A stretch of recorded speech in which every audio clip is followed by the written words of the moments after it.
Hello guys, Jose Rodriguez here. In our previous videos, we were able to add 3 agents, Windows 11, Windows 10, and Ubuntu agents. I also added, following the same steps that I shared with you, I also added a Windows 7 agent. Okay, so now I have 4 different devices that we are monitoring using WAZUH. Okay, now the purpose of this video is to show you how can you access the data that is being collected by WAZUH. Okay, so if we go to the documentation website, if you go to user manual WAZUH server event login, okay, you will see some documentation about the login capabilities of WAZUH. Okay, there are basically 2 types of logs that are being collected by WAZUH. The first one, the first group is called internal logs.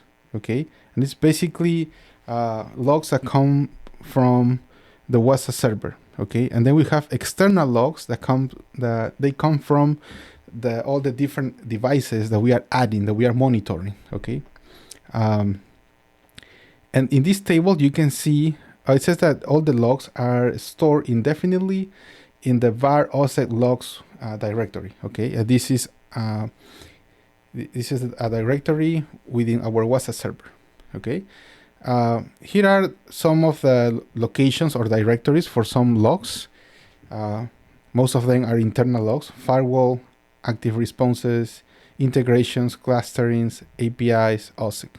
Okay, and the last 2 are the external logs. Okay, so they are received logs that are received from third-party applications, and they are stored under the archives folder. Okay, now, log files can quickly accumulate and consume significant disk space in a system, in this case our WAZUH server, and that's why there is a log compression and rotation capability from WAZUH that tries to prevent using a lot of space on our disk. Okay, now something else that we need to consider is that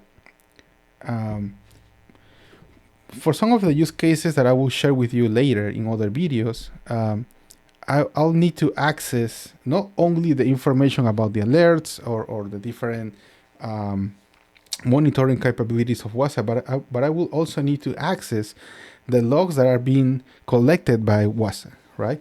Not only those events that generate an alert, but also those events that do not generate an alert. Okay, because even though they are probably tagged as not suspicious or not malicious, they can also give us context when we are analyzing a behavior. Okay, so these logs, as we mentioned it before, they are stored in these 2 directories. Okay, under the archive folder, archive.log and archive.json, 2 different formats. The first one is plain text and the other one is JSON. Okay, the other file is a JSON file. But if you go here to archiving event logs, it says that by default the WAZUH archives are disabled. Okay, because it stores logs indefinitely on the WAZUH server. But if we want to enable them, we need to access the configuration file, and we need to update these 4 different values. Okay, now by default, when you install the WAZUH server, okay, the manager server, these 2 logs, JSON output and alerts_log, they are both by default, the values used for these 2 parameters are yes. Okay, now the other 2, as I will show you in a little bit, they are both the default values for these 2 parameters is no. Okay, that's why they are that's how by default the generation of archive files is disabled. Okay, now when you enable log all, okay, it enables or disables archiving of all logs messages. Okay, when enabled, the WAZUH server stores the logs in a 6-log format. Okay, and when you use log all JSON, it stores all the events in a JSON format. Okay, that's basically the difference. Now it says that depending on the format you desire, okay, you can enable either one of them or both at the same time. But this is important. However, only the log all JSON parameter is the one that will allow us to create an index so we can visualize the events on the WAZUH dashboard. Okay, so I would say for now, since I'm interested in creating a dashboard to query these different logs from external sources, I'll just enable the log all JSON parameter. Okay. But again, you can review the documentation. Maybe for your specific use case, you need both of them enabled. But for my use case, I just need this one, okay? Because I want to create an index and then start querying the data, okay? So what we are going to do is, let's go to our terminal, okay? And we are going to access the configuration file. So we're going to do nano, and it's under var osec etc osec.conf, okay? So if we go to this section, osec config global, you can see here are the 4 parameters, okay? So JSON out output is yes, alert underscore log is yes, log all is no, and log all JSON is no, so we are going to update that one, only this one, okay? And then Control X, Y to confirm the modification, hit enter, and now every time you do a modification to the configuration file of a service, remember that you need to restart the service, okay? So the application can get all the updates that you did on the configuration file, okay? So let's do systemctl restart, and then the name of the service, if I'm not mistaken, is WAZUH dash manager, okay? So I'm gonna do this. Oops.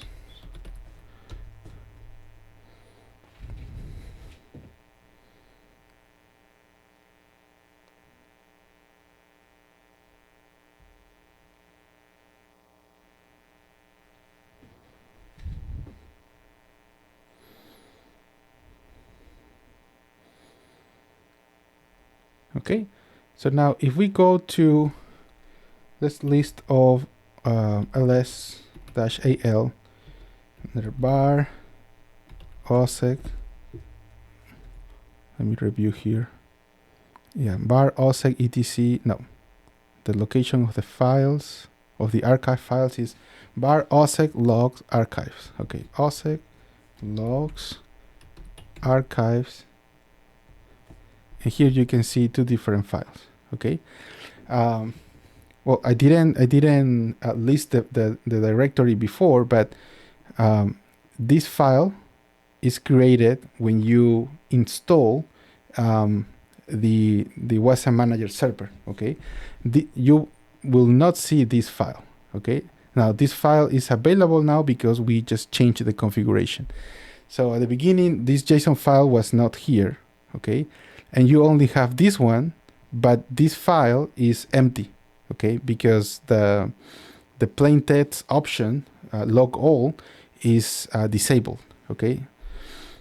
So now, if we go to, we can access the archive.json file. Let's see. As you can see, is we can do nano. Let's just use this.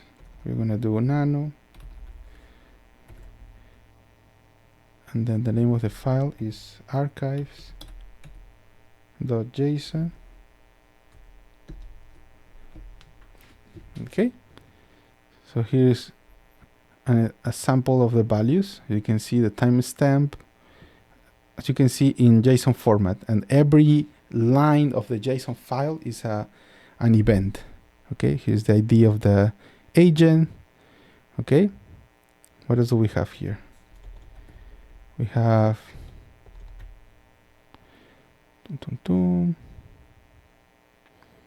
we have the manager, the name of the agent, we have the ID, Okay.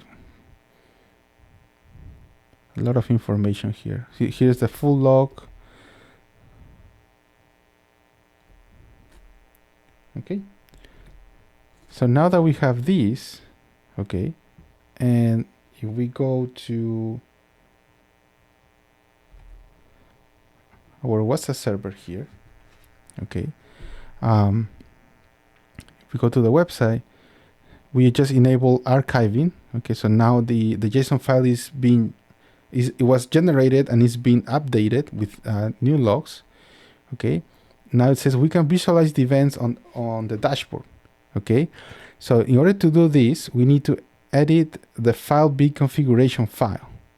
Okay, so we need to access this file and we need to modify this parameter where it says archives enable true. So by default is set to false. So okay, so we need to modify that. Let's go and modify this. So let's clear the screen. So what we're gonna do is well, let's copy this, copy. Let's just do nano and then paste this, hit enter, and let's look for the parameter file bit modules here, which says file bit modules archives enable is false. Let's change this to true. Okay, and Control X, Y to confirm, enter to save it. And we need to restart the file bit service. Okay, so let's copy this, copy, two. Okay, so it's done. It was really quick. And now, so once we have updated the config file, we have updated the configuration for the file bit service too. We can go and access or create our first dashboard. So it says click on the upper left menu icon to open the main menu, expand dashboard management, index pattern, and create index pattern, and we are going to use WAZUH-archives-asterisk. Okay, so let's do that. So let's go here. Let me put this here. So it's easier to, no, my bad.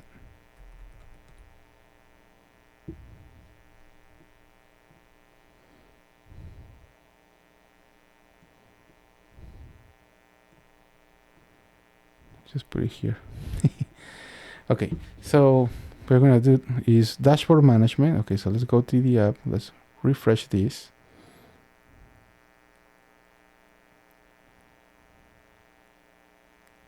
Okay, so what we're going to do is here, go to the menu, dashboard management here, and it says index patterns. Okay, so we click here and then create index pattern, and for the index pattern name, okay, so I'm gonna do this, copy, okay, and what else? And set timestamp in the time field drop down list. Okay, timestamp. So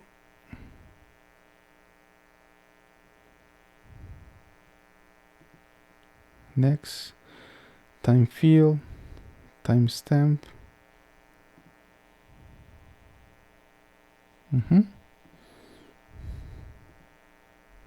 Oh, this one. There are two. So I guess it's this one, the one that doesn't have the add symbol at the beginning. So this one, and then what else?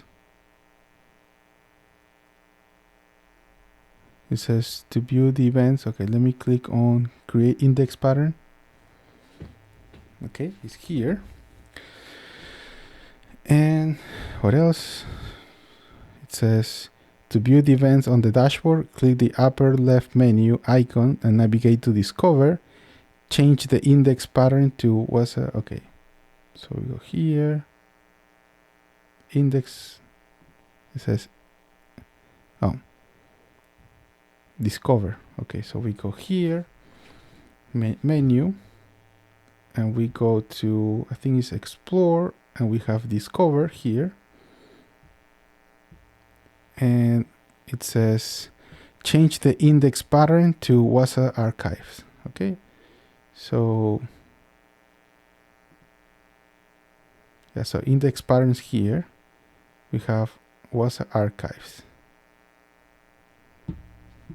Okay, and we have,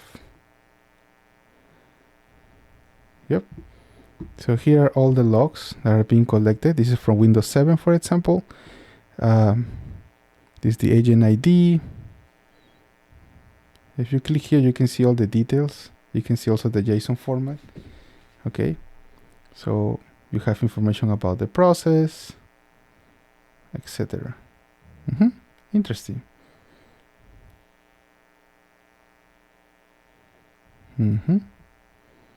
Okay, so that's how we can access all the logs that are being collected, okay, from all the external sources. Now, this is nice. This is, we can access, you know, this is Windows 7. Then we should have other agents here. Here's the information from our manager server. This is the Windows 10 device. Yep, we have all the logs that are being collected, all the external logs that are being collected. Okay, now the second question, or the next question that I would like to answer is, okay, we just enable the generation of the archive file in JSON format, so we can create our dashboard and we can access, you know, and we can also we can probably query this this data using, I guess this is data query language. I don't know what is the meaning of this. Give me 1 second. Well, it doesn't say. But we can create queries, you know, and start analyzing this information. I will show that in another video. Okay. Now, one of the questions that I have is, okay, we are enabled the we can access the data collected now from external sources, but the question is, what data is being collected, right? So if we go, let's go to our Windows 11 device here, okay, and there are some log sources that are being collected by default. Okay, so how can you validate the log sources that are being collected? So, for example, what you can do is, let's open Notepad, okay, and let's open this as an administrator. Let's open, remember that the installation folder is, if you go to the C drive, oops, okay, PC, C drive, program files x86, here's the OSEC-agent folder, and if we go, if we access all the files, you will see osec.conf here, open, okay, and according to the documentation, it says that whenever you are analyzing the data, there are some default log sources that are being collected by this agent. Okay, so if we go, you should see, I think it's this one, yeah, where it says log analysis. For example, by default, this agent is collecting application logs. Okay, is also collecting security event logs. Okay, but there is a filter here. So by default, is asking any values that are not events that do not event IDs that are not equal to these numbers. Okay, which is weird because I use these ones for some Well, we will check that later. But this by default is collecting application logs, security logs, and system logs, okay, from a Windows perspective. And it's also, what else? Yeah, so there are other, there is another location here. I'm not sure exactly what is that log for, but I'll review that later. But I just wanted to show you that if you go to the configuration file of the agent, not the configuration file of the server, we are checking the configuration file of the agent. There are some logs that are being collected by default. In this case, from a Windows perspective, we can see the application logs, security logs, and system logs. Okay, now you might be wondering, okay, but where exactly are these logs in the computer? You know, okay. So one way that you can that you can use to see these logs is you can use the event viewer. Okay, run as administrator. And if you go to Windows logs, here you have application logs that are being generated. Okay, so these are the logs that are being sent to our WAZUH server. When it says security logs, you have this one. Okay, and when it says system logs, you have this one. Okay, now are these the only log sources that you can get from Windows? No, there are even more. Okay, for example, if you go here to applications, Microsoft, Windows, you have other logs, like, for example, maybe we can see PowerShell, maybe, if it is enabled. Yeah, you can also access PowerShell operational logs. Okay, when you're executing commands or running scripts, maybe. You also have logs for that. So this one, for example, by default, this agent is not collecting PowerShell. So I will show you in a future video how can you modify this config file so you can start collecting more logs and not only the default ones. Okay. Nice. Now, just to finish this video, let's focus on these 3 logs that are being collected by default, right? So you might be asking yourself, Jose, but how can I enable, how do I know what logs are being collected from a system perspective, from a security perspective, from application perspective? Okay, so something that you can do is, if you want to generate some more logs, from a Windows perspective, you need to remember that Microsoft has these concepts of categories and subcategories when you are trying to generate built-in security event logs. Okay, now how can you see these categories and subcategories? Let's first go to the website and look for Windows Advanced Security logs. About security audit policy settings. Okay, so these are the main categories: account logon, account management, detail tracking, etc. Okay, you also have system logs here. So these are the main categories, and you can see under them the subcategories that you can enable. Okay, so you might be asking yourself, okay, these are the categories, these are the subcategories, and if you go, for example, to this one, audit logon, you can see all the different events that can be generated, right? Some of them monitor successful activities or failure activities. For example, if you go to this one, you can see an example of the log, and you can also see the XML format or a XML sample of the log, okay, in XML format. And you also have a description of most of the parameters or values that you are getting from this log. Okay, now this is just the website documentation that you can read. Okay, now how can you see these in your computer? How can you access this information? So what you can do is you can access the local security policy. Okay, and you can run this as an administrator. And if you access this application, at the bottom, on the left side of your screen, you can see Advanced Audit Policy Configuration.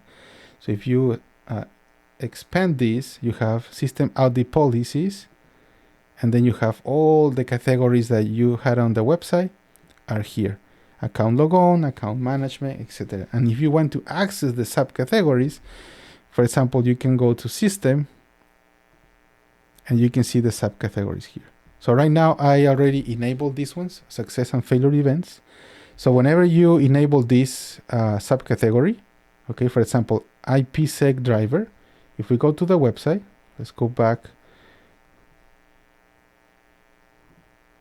to the category, system, IPsec driver, okay. So if you scroll down, these are all the events related to this subcategory. So whenever you enable this option here, okay, success and failure, you are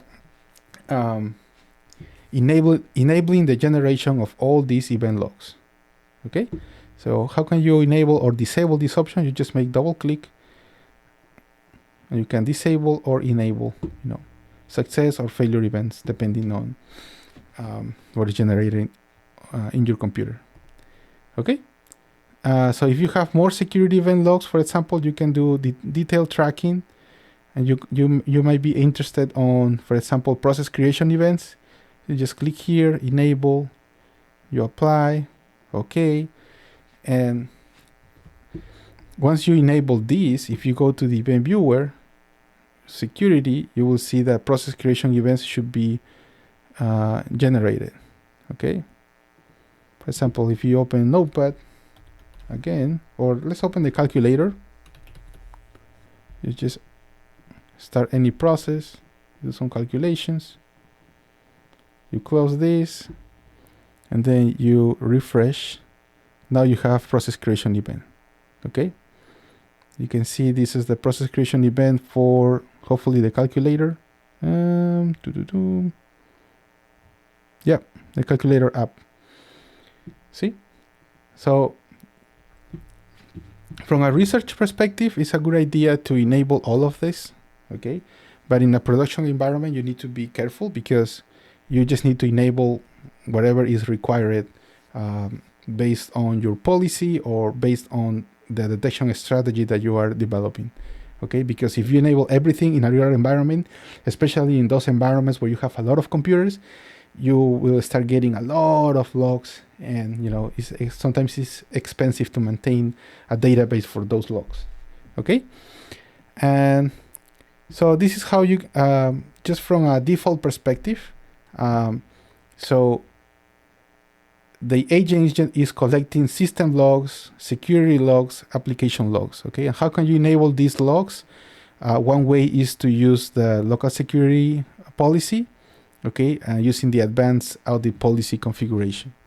Okay, so you start enable logs here, and since our agent is already collecting those logs, you should see those logs in your manager server.